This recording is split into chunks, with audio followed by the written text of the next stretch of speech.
So we're ready to move on to the next step, and that's going to be embossing the umbrella that's in the upper left-hand corner. I'm starting out with, again, my cream color. You could use cream or white, or you could even really use a colored paper if you wanted to emboss on a colored paper. But I have a 3.5 by 3.5 inch paper that will fit my umbrella stamp. Okay, so I've got my paper, my stamping foam, my stamp, my embossing tool, my speckle tray, and my embossing powder. When you're embossing, the number one piece of advice I would give you is make sure you have all your materials ready to go before you start, because it is kind of a quick process and you really need to have everything at hand. So I go ahead and open my embossing powder, but I keep it away from where my hands are going to be moving and away from the edge of the table so I don't turn them over.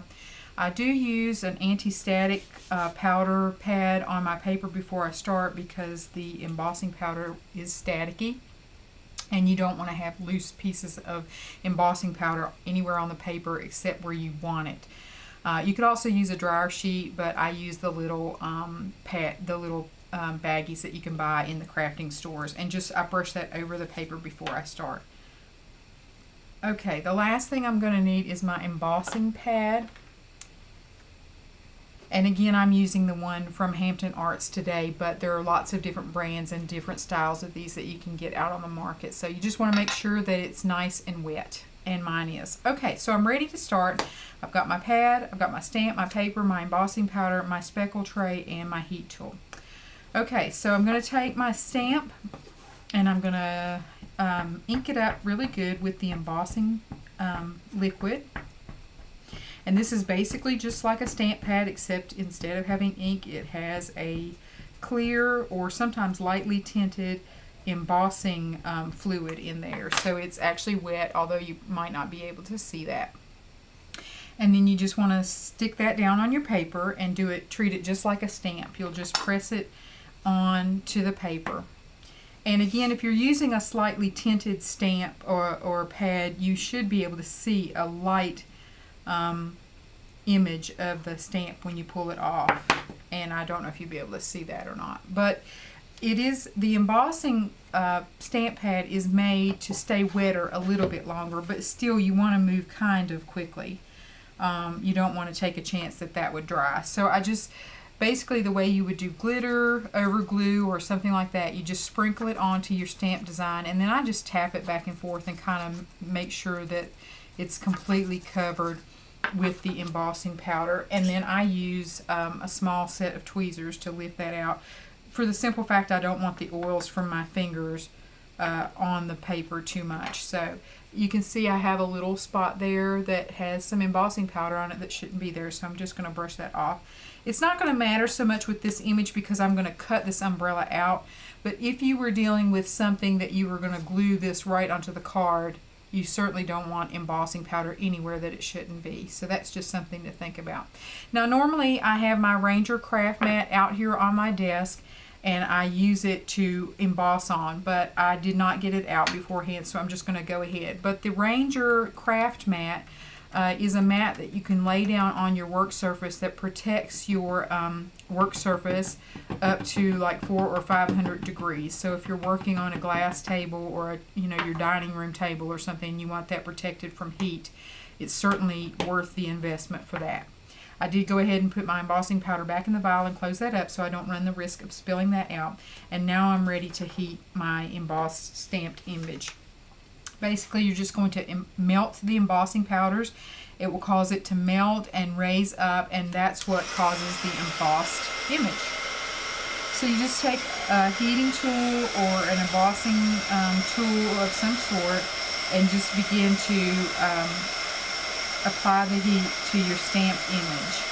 It usually takes, about a minute or so, and I don't know if you can start to see that from this distance, but it does just start to, as that embossing powder starts to heat up, it will get warm enough to melt. It will change texture and usually color, and like I said, I don't know if you can see that from this distance where the camera is, but it is beginning to melt.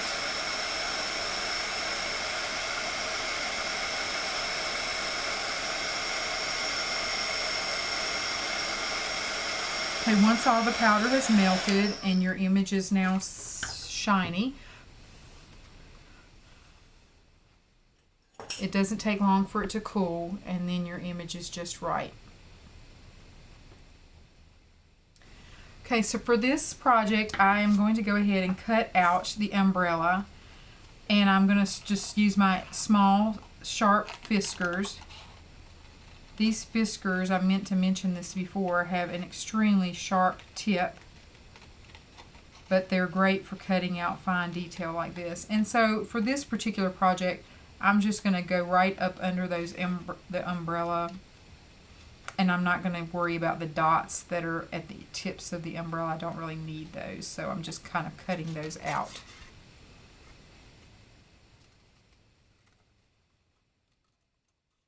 And I'm just kind of trying to stay close to the edge of my umbrella.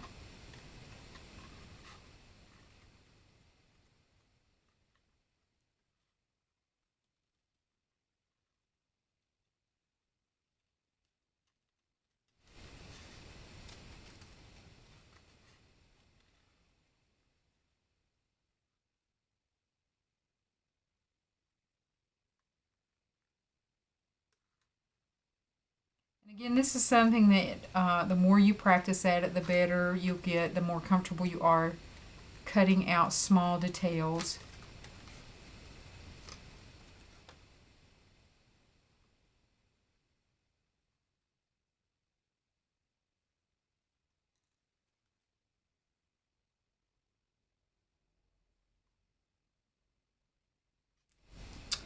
And there you have it. Your umbrella is cut out.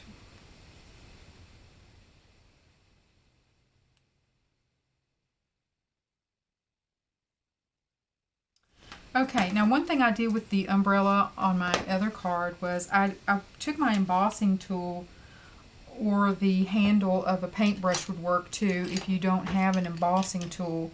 Actually, I think I like the handle of a paintbrush better than I like the embossing tool because it's not quite as sharp.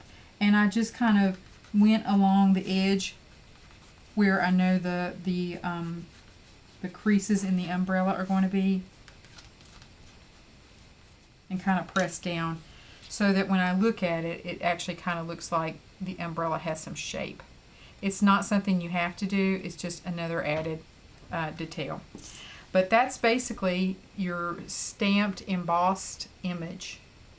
And now that we've got that cut out, it's ready to be put down on the card. And again, I'm going to use my ThermoWeb dimensionals here because, again, I want the umbrella to stick up on the card. And I think I'll probably use about 4 on there. 3 across the bottom of the umbrella and then 1 on the top. And then I'm actually going to cut one of these tiny dimensionals in half and use that on the handle. Okay, so I used about 4.5 dimensionals on that.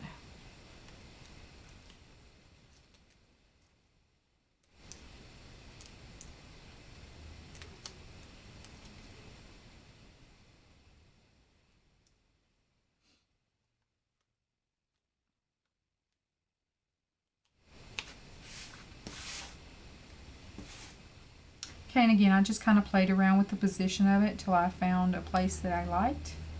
And once I got satisfied with it, just push that down.